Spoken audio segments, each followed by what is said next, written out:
Guess she's around 50. A couple of times, McNeil took her out to a movie or something. They came in. He went upstairs, changed his clothes, and her and me, we talked.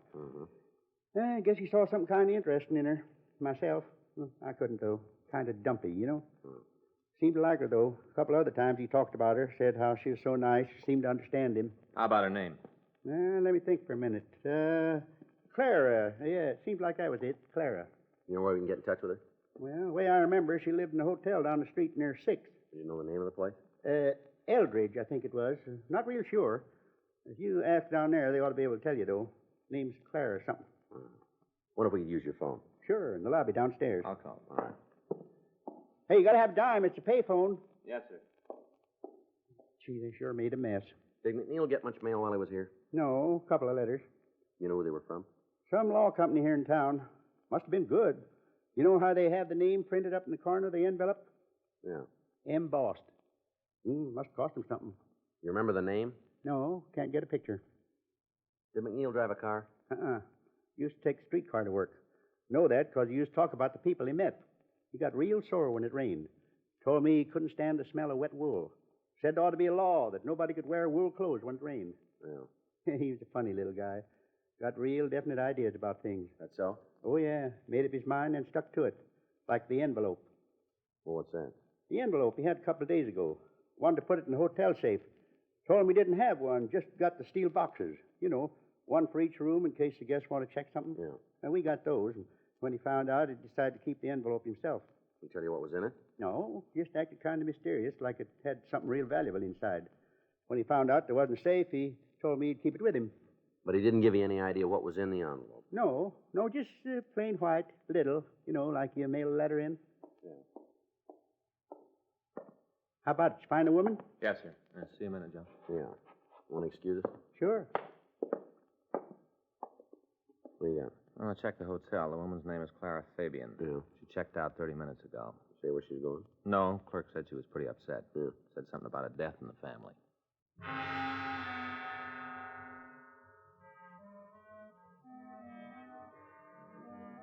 Frank and I went over to the Eldridge Hotel. We talked to the manager, and he told us that the Fabian woman had left hurriedly. We checked her room, but we found nothing to indicate where she might have gone.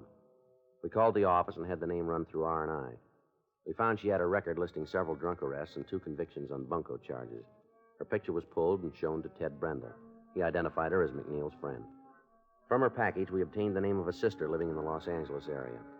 7:21 a.m., Frank and I drove out to talk to her. At first, she refused to tell us anything, but after questioning, she admitted that she'd heard from Clara Fabian that morning. She'd called to say that she was checking into a hotel on South Spring Street. When we got to the place, the desk clerk told us we'd find her in the coffee shop. I guess that's her. Yeah, it matches the description. Yeah. Clara Fabian? Yeah. What do you want? Police officers would like to talk to you. I want nothing to do with no cops. This is my partner, Frank Smith. My name's Friday. I told you, I don't want to talk to you. Go away. Afraid we can't do that. Why? Some kind of law? Don't know what you're after, but I ain't going to help you. My fill of guys like you all the time giving me nothing but trouble. I'm clean. Don't owe nobody nothing. Now leave me alone. You know a man named Arthur McNeil? I'm going to get out of here. All right, Miss Fabian. If you don't want to talk here, we'll go downtown. What about McNeil? You know him? Yeah, When'd you see him last? about midnight. Where? We had dinner. Couple of drinks. I drove him home. How well you know him? He wants to get married Do you know where he worked? at his own place. Some kind of chemicals. Can you give us the address? What are all the questions about? Something wrong? Police matter. Why don't you tell me what this is about? Questions you're asking. For all I know, I might be saying the wrong Well, if thing. you tell us the truth, you won't be saying the wrong thing. Well, will I got your word on that. What's the matter? Something happened to Arthur? you? Yeah. What? He had an accident. Where? Down at the chemistry place? No, at his hotel. What did he do? Fall down the stairs? No. Wouldn't be surprised the way he lushed up last night. Boy, I never saw him so loaded. Is that so? Yeah. Couple of drinks and he's on his way to outer space. Only takes 2 or 3. Mm-hmm. He had more than that when I met him. Some kind of a celebration. What for? Hmm? What was he celebrating? Some kind of an invention he was working on. Told me it'd taken him over 5 years, but he did it. Said we'd be on the easy street. Big pictures about the money pouring in. All we could use. Yeah. That's what caused the fight. Mm-hmm. You see, all the time we've been going together, he's been giving me that line about lots of money. How he was going to make this invention and be a millionaire all the time, talking like that. Yeah. One look at him, and you know it was all in his head, nothing to it. I told him to stop it. Told him 100 times, didn't do any good. Finally blew up. I couldn't take no more. This was last night, huh? Yeah. We had dinner, and he showed me an envelope. Said it was the invention in it. Big deal. He was going to be rich. Went on and on about it. I tell you, I think he was a little cracked. Wanted to drive to Vegas right then, get married. 10:30, and he wanted to leave then. Yeah, right. I told him he was off the beat. I got it right to his face. Mm-hmm. Made him mad. Real sore. I think a lot of it was the booze. You know, courage. He can't handle drinking at all. Yeah. Told me that if I didn't go with him right then, we'd call the whole thing off, stop seeing each other. Mm-hmm. I told him it was all right with me. Never meant to get married anyway. It's something to do to pass the time. I wouldn't have really got married. What happened then? I took him home. Dropped him at the hotel. Where'd you go then? Back to my place, got ready for bed. Guess it was about 11 when he called, real mad. Carried on, yelled and screamed, and said I'd be sorry. Finally, I couldn't take it anymore, and I hung up right while he was talking. A couple of minutes later, he called back. I wouldn't answer the phone, and then when it stopped ringing, I told the boy at the desk not to ring my room anymore. Yeah. It didn't bother me at first, and then I got to thinking about it. A little crackpot. I tried to do something, so I decided to get out. That's why you left the hotel. Yeah, the way he was lushed up, things he said, no way of knowing if he was going to cause any trouble. All I knew was that I didn't want no part of it. Yeah. This accident, something serious? Yeah, that's right. In the hospital? No. How bad's he hurt? Bad as you can get. This isn't a joke, is it? No, it's no joke. If it is, I don't think it's very funny. It's no joke, lady. He dead? That's right. He do it himself? Looks like he had some help. Poor little guy. It's kind of funny to think about it now. I used to figure he was cute the way he was always bringing me presents. Oh, not big, you know, but like a bunch of flowers or a book, little thing. Mm-hmm. Funny to think about it. I can't hardly imagine him being dead, poor little guy. You know who did it? Not yet, no. We hope you might be able to help us. Why me? Nobody seems to know much about him. Can't find any close friends. Nobody would want to see him dead. He never talked about anybody to me. You ever mention a lawyer to you? No. Can you give us any idea where he worked? Well, you mean the chemistry place? If that's the place, yeah. Never said exactly. I think it was some kind of store, though, with the windows painted. He talked about the invention, said he had all the stuff to make it with, but he never told me where it was. All right. Anything else you can tell us about him? No, nothing. All right, thanks, Miss Fabian, For what? for what you have been able to tell us. It don't seem like it's going to be any help. Are you sure this ain't some kind of a joke? No, ma'am. And he's really dead? Yes, he is. Oh, poor little guy. Well, if you think of anything, we'd appreciate a call. We'll leave you one of our cards. Oh, thanks. I remember something, I'll sure let you know. All right. Can you tell me how it happened? He was shot. Oh, maybe it was an accident, you know. Whoever did it didn't mean to. No, that's not likely. Maybe. You've heard where a gun goes off, somebody killed. All the time you read about in the papers. Gun goes off accidentally. No, not 6 times.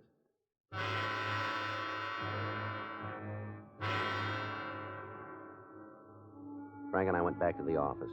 We called the crime lab and talked with Lieutenant Lee Jones. He told us that they'd been unable to find anything we could use at the scene of the killing. He said that the victim had been shot with a .38 caliber revolver. In going over the room, his crew had found several items of value. In light of this, there was the possibility that the motive for the killing was not robbery, as we'd thought before. Lieutenant Jones said that the coroner had called, and he'd said that he'd found over $100 in cash on the body of the victim, also a wristwatch and an expensive ring.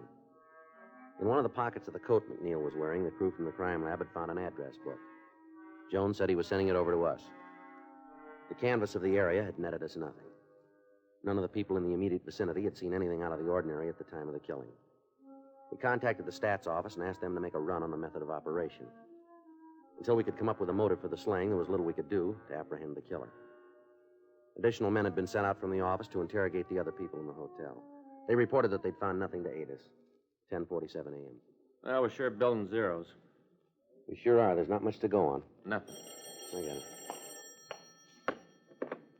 Homicide, Friday. Yes, sir. That's right.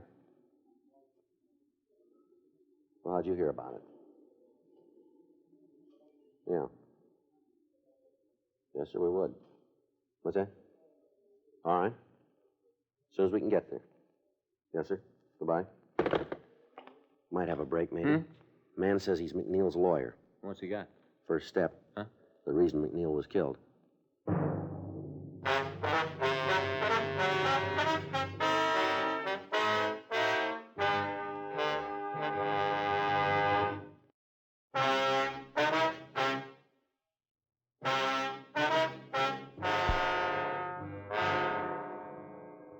Frank and I left the city hall and drove over to the address I'd been given on the phone. After a few minutes' wait, we were shown into George Casper's office. We identified ourselves, and he asked us to sit down. Terrible thing to have happen. Yes, sir? I heard about it on the car radio this morning while I was coming to work. You're Mr. McNeil's attorney, are you? Yes, have been for over 10 years. On the phone, you said that you knew why he was killed. That's right. I feel a little silly about it now that you're here. It all seems pretty melodramatic. Like, tell us about it? It's McNeil's formula. What, sir? For the past 8 years, McNeil's been working on a new type of explosive for commercial use. I see. Supposed to have a lot of advantages. Easy to carry, minimizes the danger of accidental firing. The way he painted it, it'd answer a lot of problems in building. Mm-hmm. He called me the day before yesterday, said it was finished. He'd completed the final laboratory experiments. Yeah. Went on about how it was going to make a fortune for him. Mm-hmm. Had he talked to anyone about it? I'm not sure, but knowing McNeil, I imagine he did. Why'd he say that? Yeah, these experiments got to be an obsession with him, about the only thing that mattered. A couple of times when we were out someplace, he'd have a few drinks and start talking about the explosive, loud enough for anyone near him to hear it. Mm-hmm. Do you know where he worked? Yes, small place out in the valley. I can give you the address if you want it. Yes, sir, we'd appreciate that. Have you any idea who might have killed him? No, sir, we're working on it. Mm-hmm. Was there anybody he was close to? You mean socially? That or in business? No, can't think of anyone. There was a girl. He spoke several times of marrying her. Sorry, but I can't tell you any more than that. I don't know her name. All right, fine, Mr. Casper. Does he have any relatives here in town? No, he made a will several months ago. Left everything to one of the industrial schools. Not much. Lab equipment, a few books. Mm-hmm. Anything else you can tell us about him? No, I'm afraid not. Most of the time he's pretty quiet. Kept to himself. Once in a while he'd go on a bender, might last a couple of days. When he was on one of those drinking bouts, he'd get in some kind of trouble. Loud talk, something like that. Nothing serious. All right, sir. If you'll give us that address, we won't take up any more of your time. Yes, of course. You can understand why I felt a little silly about calling you. What's that, sir? Explosives, spies. Sounds like something in a movie. Mm-hmm. I don't imagine there's anything to it, though. As far as I know, McNeil might not even have finished the formula. Might have been just another of his stories. Yeah, that's right. He was always telling whoppers. I guess a psychiatrist would say he was trying to find some way of justifying himself. Is that right? Seemed to be a big thing with him, to find a way of making himself heard about. It kind of looks like he found it.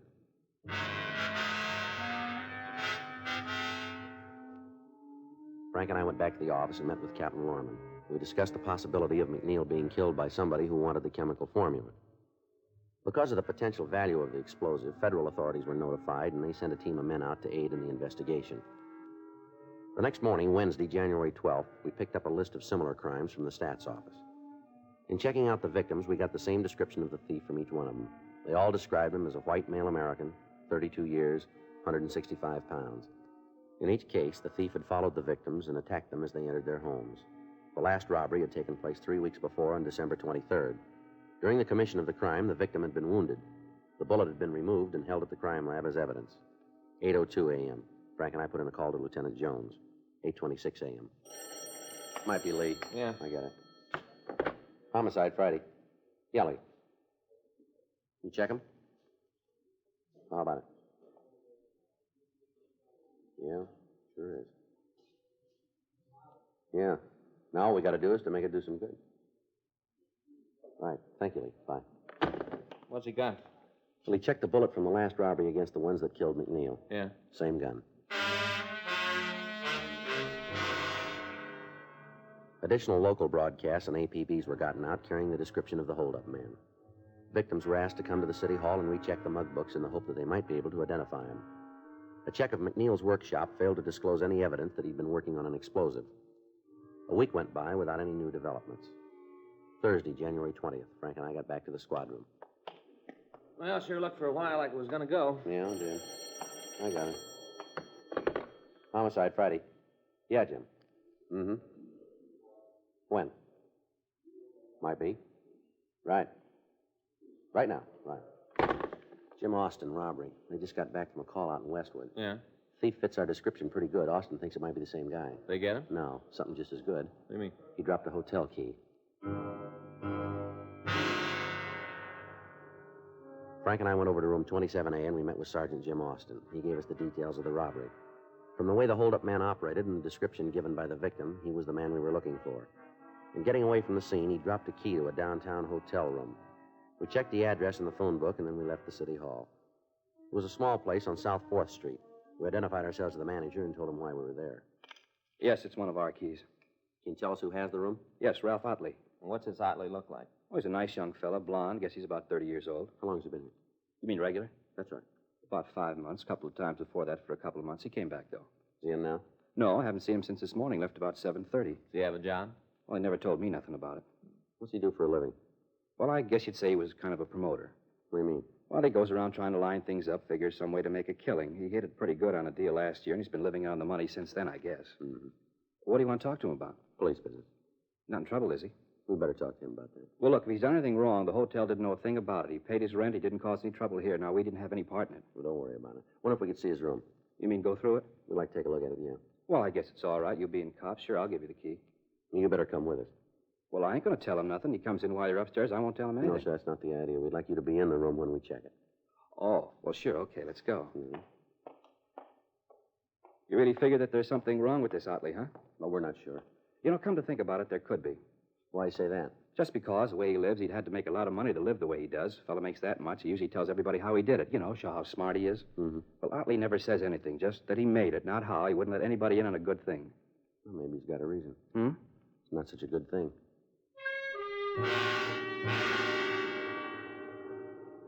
In the company of the manager, Frank and I checked the suspect's room. In one of the bureau drawers, we found a box of shells for a .38 pistol. There were also several items that had been listed as stolen in previous robberies. We returned to the lobby of the hotel and we waited for Otley to come in. 4:30 p.m., 5, 5:30, 5:45. Joe. No. I said, Hello, Mr. Otley. I lost my key someplace. You got another one? Yes, sure, I have. Might have left it in the room. I'll check. Sure. No, let's go. Yeah. Any calls for me today? No, sir, no calls. Stand still, Otley. Police officers. Hey, what are you doing? Don't turn around. I'll shake. Yeah. 38 revolver. Hey, what's this all about? I haven't done anything. Get your hands back of it. Hold still. You know you got the wrong guy. You keep telling us that. Taking me in for robbery, huh? That's one of them. What do you mean? We're booking you for suspicion of murder. Robbery, that's all you got me for. I'm not going to stand no killing beef. You keep believing it. I will. You're going to tag me with anything more than a 211. No, let's go. Grab him, Frank. Wait a minute.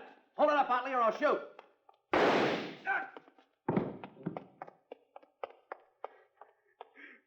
Why did you kill me, cop? Why? You're lucky. That's all you know. I'd have been better off, a lot better. You should have killed me. All right, come on. We'll take you down to George Street Hospital. I didn't mean to shoot the old man. Is that so? Yeah, he wouldn't give me the money. He kept saying he didn't have any. Yeah. I heard him talking about how he was loaded. He could have just given it to me. No trouble if he'd just given me the money. All right, settle down. You're not hurt bad. Well, he started yelling. I had to shoot him. I had to. It wasn't any other way. You should have killed me.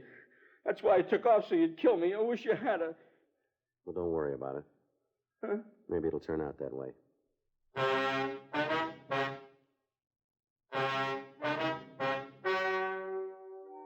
The story you've just heard is true. The names were changed to protect the innocent. On May 17th, trial was held in Department 98, Superior Court of the State of California, in and for the County of Los Angeles. In a moment, the results of that trial.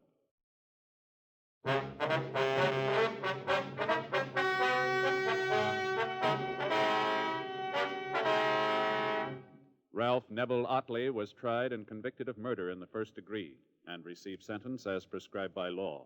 The jury returned a recommendation of mercy, and the suspect was sentenced to life imprisonment at the state penitentiary, San Quentin, California.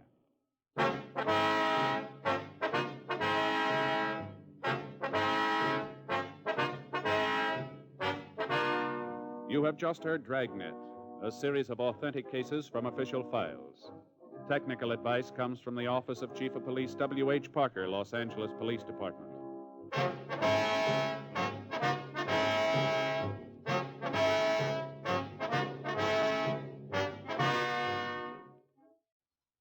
Welcome back. I enjoyed this one. This definitely had a really good whodunit feel to it. You know, some of the Dragnet episodes can veer a bit off the mystery idea, to explore other aspects of police work. But here, it's just a really good, straightforward mystery. You do wonder how the defendant reacted to being given mercy, given his attempt to have Joe Friday kill him. Though maybe when he got into trial, he may have thought better of, not wanting to be executed. Now we turn to listener comments and feedback. Randy writes in with her donation. Hi, Adam. Still enjoying these shows after all these years. Thank you for it, and keep up the great work. Well, thank you so much. I appreciate your comment, Randy. And that will actually be all for today. Join us back here as our listener support campaign gets underway tomorrow. And then we'll be back next Monday with another episode of Box 13 and Saturday with an episode of Dragnet. In the meantime, send your comments to Box13 at greatdetectives.net. Follow us on Twitter at Radio Detectives and become one of our friends on Facebook, facebook.com/Radio Detectives. From Boise, Idaho, this is your host, Adam Graham, signing off.